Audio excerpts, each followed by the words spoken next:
1000 மிருகங்களோடு நின்றாலும் புலி தனித்து தெரியும். தனித்து நின்றாலும் 1000 மிருகங்களோடு நிற்கிற திமிரோடு அதான் புலி. அதான் புலி. உறவுகள் அனைவருக்கும் வணக்கம். அதாவது நீண்ட இடைவேளைக்கு பிறகு நம்ம இப்போது காணொலிகளை பதிவிட்டு இருக்கோம். இப்போது இன்றைக்கி காணொலியில் நம்ம யாரை பார்க்க போகிறோம் அப்படின்னு சொன்னால், முதல்ல ஒரு என்ன சொல்கிறது முன்னறிவிப்பு ஒன்று செஞ்சுருவோம்.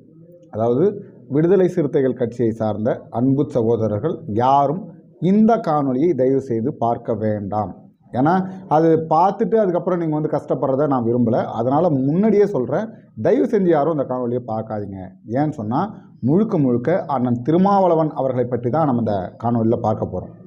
அண்ணன் செந்தமிழன் சீமான் அவர்கள் எல்லா இடத்துலையும் இது வரைக்கும் ஒரு இடத்துல கூட அண்ணன் திருமாவளவன் அவர்களை விமர்சித்தோ அல்லது கடுமையான சொற்களால் அவர் பேசியதே கிடையாது. ஆனால் அதற்கு மாறாக அண்ணன் திருமாவளவன் அவர்கள் ஒவ்வொரு மேடைகளிலும் எப்போல்லாம் வாய்ப்பு கிடைக்குதோ, எப்பெல்லாம் வந்து அண்ணன் சீமான் அவர்களை நம்ம வந்து அவதூறு பரப்ப முடியுமோ, அல்ல நாம் தமிழர் கட்சி மீது எப்போதெல்லாம் நம்ம வந்து விமர்சனங்கள் வைக்க முடியுமோ அதெல்லாம் வந்து தவறாமல் வச்சிட்ருக்காரு.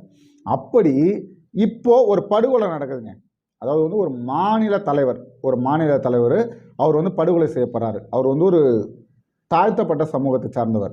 அவர் படுகொலை செய்யப்படுகிறார் என்ற போது முதன்மையாக அங்கே நிற்க வேண்டியது விடுதலை சிறுத்தைகள் கட்சி. ஏன்னா அந்த சமூக மக்களுக்காக தான் நாங்கள் போராடுறோம், அந்த சமூக மக்களுக்காக நாங்கள் தான் இருக்கோம் அப்படின்னு சொல்லி பெருமைப்பட்டு கொள்ளக்கூடிய விடுதலை சிறுத்தைகள் கட்சி அவர்களுக்கு ஆதரவாக நின்று போராடி இருக்கணும். அந்த சாவுக்கான நீதியை கேட்டிருக்கணும். அதை கேட்காம அதற்காக போராடுகின்ற அந்த நீதியை பெற்று தருவதற்காக இன்றைக்கி விடுதலை சிறுத்தைகள் கட்சி என்ன செய்யணுமோ அதை செய்யக்கூடிய நாம் தமிழர் கட்சியை விமர்சிக்கிறார். இது வந்து முழுக்க அதாவது வந்து திமுகவிற்கு எதிரான செயல்பாடு அப்படின்னு சொல்கிறாரு. அவர் என்ன சொல்கிறாருன்னு நீங்களே கேளுங்க. இந்தியா முழுக்க தலித்துகள் காலமாக இது போன்ற பாதிப்புகளுக்கு ஆளாகிறார்கள் என்பது யதார்த்தமான உண்மை. அரசியலுக்காக இதை பேசுகிறார்கள். பாதிக்கப்பட்ட ஆம்ஸ்டாங் குடும்பத்திற்கு ஒரு நீதி கிடைக்க வேண்டும் என்று பேசுவதை விட இதை பயன்படுத்தி திமுக அரசுக்கு எதிராக என்ன ஒரு பதற்றத்தை எப்படி உருவாக்க முடியும் என்றுதான் கணக்கிட்டு பேசுகிறார்கள். கேட்டிங்களா? முட்டு கொடுக்கலாம். நம்ம வந்து திமுகவுக்கு முட்டு கொடுக்குறத வேணான்னு சொல்லலை. ஏன்னா அவர்களால் தான் அங்கீகாரம் பெற்றிருக்காங்க, அவர்களால் தான் 2 MP கிடச்சிருக்கு. திமுகவுக்கு முட்டு கொடுப்பதை நம்ம தவறு என்றே சொல்லலை.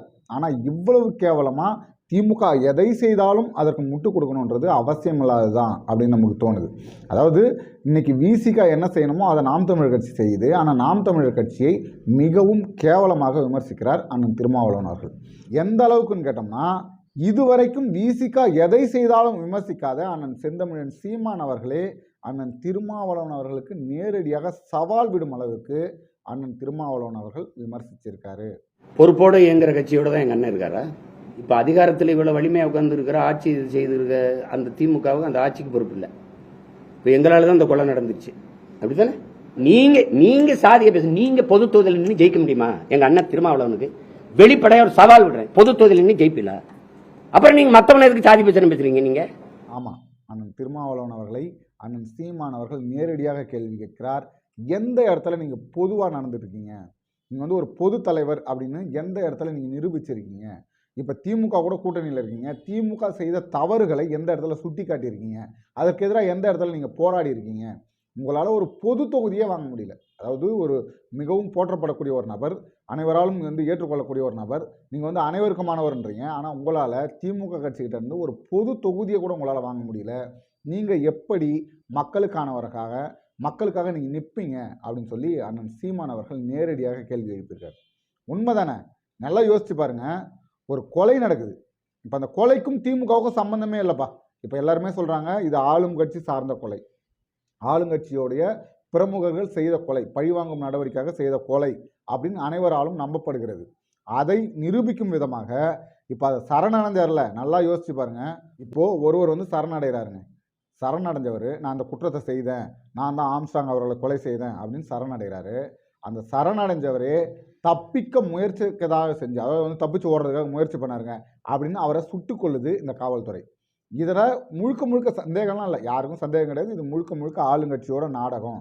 ஆளுங்கட்சி தான் இதை செய்யுது. அவர் உயிரோடு இருந்தால், அந்த ரவுடி திருவேங்கடம் என்பவர் உயிரோடு இருந்தால், நம்ம செய்த அனைத்து வேலைகளையும், நம்ம வந்து ஆம்ஸ்டாங்கை கொலை செய்வதற்கான செய்த அனைத்து முயற்சிகளையும் இவர் வந்து வெளியில் சொல்லிடுவார், ஆளுங்கட்சிக்கு அவமானமாயிடும் அப்படிங்கிறதுக்காக திட்டமிட்டு அவரை வந்து படுகொலை செய்யுது.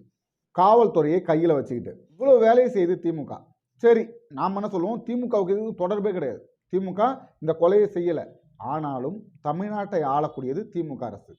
இப்போ காவல்துறை யாருடைய கட்டுப்பாட்டில் இருக்குது, உளவுத்துறை யாருடைய கட்டுப்பாட்டில் இருக்குது. இப்போ ஒரு அரசு சரியாக நடக்குதுன்னா இதையெல்லாம் கண்டுபிடிச்சி இந்த கொலையை தடுத்து நிறுத்தியிருக்கணும். இந்த கொலையை தடுத்து நிறுத்தலை. இது மட்டும் கிடையாது, 163 கொலைகள் நடந்திருக்கு. இப்போ இன்றைக்கு நம்ம பேசிகிட்டு இருக்கோம் இல்லையா, இன்னைக்கு இப்போ மதுரையை சார்ந்த நாம் தமிழர் கட்சியின் தொகுதி செயலாளர் வெட்டி படுகொலை செய்யப்படுறாரு. நடைபயிற்சி போயிட்டு இருந்தவர் வெட்டி படுகொலை செய்யப்படுறாரு.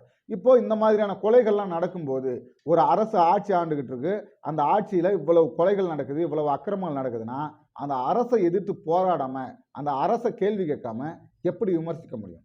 இப்போ அந்த அரசுக்கு எதிராக போராடுறதுனால அந்த அரசுக்கு களங்கம் வரும். அப்படி வரக்கூடாதுன்னா அரசு சரியாக செயல்படணும்.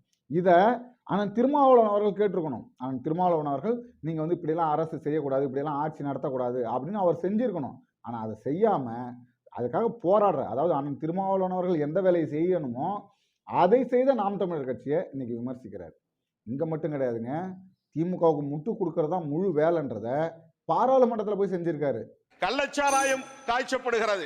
4 மாநிலங்களை தவிர எல்லா மாநிலங்களிலும் அரசு மதுபானங்களை விற்பனை செய்கிறது. இது நாட்டுக்கு செய்கிற மிகப்பெரிய துரோகம், மனித வளத்தை சிதைக்கிற ஒரு நடவடிக்கை. எனவே தேசிய மதுவிலக்கு கொள்கையாக இந்த அரசு கொண்டு வர வேண்டும்.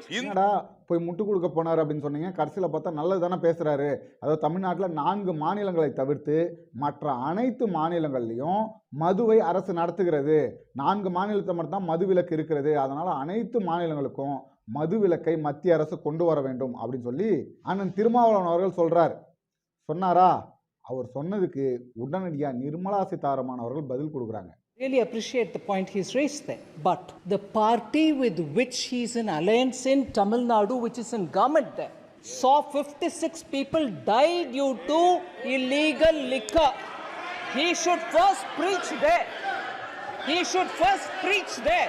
இந்த கேவலம் நமக்கு தேவையான, கொஞ்சம் யோசிச்சு பாருங்க. இந்த கேவலமும் இந்த அவமானமும் இந்த அசிங்கமும் நம்மளுக்கு தேவையா? அதாவது நாம் யார் கூட கூட்டணியில் இருக்கோம்?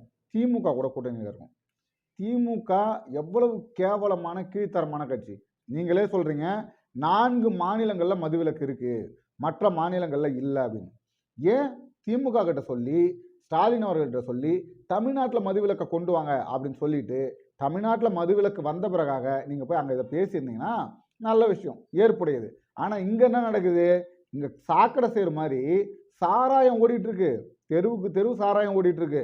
கள்ளச்சாராயத்தை குடிச்சு செத்து போகிறான். இன்னைக்கு 67, இன்னைக்கு தேதி பிரகாரம் இன்னைய அப்டேட் என்னன்னா, கள்ளக்குறிச்சியில் 67 பேர் இறந்துருக்காங்க. இன்னைக்கு ஒருத்தர் இறந்துருக்காரு. அப்போது இந்த மாதிரி அவலங்கள் இங்கே இருக்கும்போது நீங்கள் கூட்டணியில் இருக்கக்கூடிய திமுக அரசை உங்களால் சொல்லி சரிகட்டி மதுவிலக்கை கொண்டு வர முடியல. இங்கே தொடர்ச்சியாக கள்ளச்சாராயம் மாறணும். இப்போ விக்கிரவாண்டியில் 2 பேர் இறந்துருக்காங்க, மரக்காணத்தில் 19 பேர் இறந்துருக்காங்க. இப்போ இவ்வளவு மரணங்கள் நடந்து கொண்டு நீங்கள் இருக்கக்கூடிய உங்கள் மாநிலத்தில் நீங்கள் கூட்டணியில் இருக்கக்கூடிய அந்த திமுக அரசை உங்களால் கட்டுப்படுத்த முடியலன்னும் போது நீங்கள் இங்கேருந்து மத்திய அரசுக்கிட்ட போய் நீங்கள் இந்தியா முழுக்க அந்த மதுவிலக்கை கொண்டு வாங்க, இந்தியா முழுக்க மதுவிலக்கு கொண்டு வந்தால் மக்கள் பயனடைவாங்கன்னு சொல்கிறது எந்த விதத்தில் ஏற்புடையது? அது திமுக கூட கூட்டணியிலலாம் இருந்துக்கிட்டு நீங்கள் இந்த மாதிரி விடயங்கள் பேசும்போது எள்ளி நகையாடுவார்கள். உங்களுக்கு அவமானம் தான் வரும்ன்றதில் மாற்று கருத்து இல்லை. உங்களை ஒரு பெரும் தலைவராக அனைவரும் நினைக்கிறாங்க.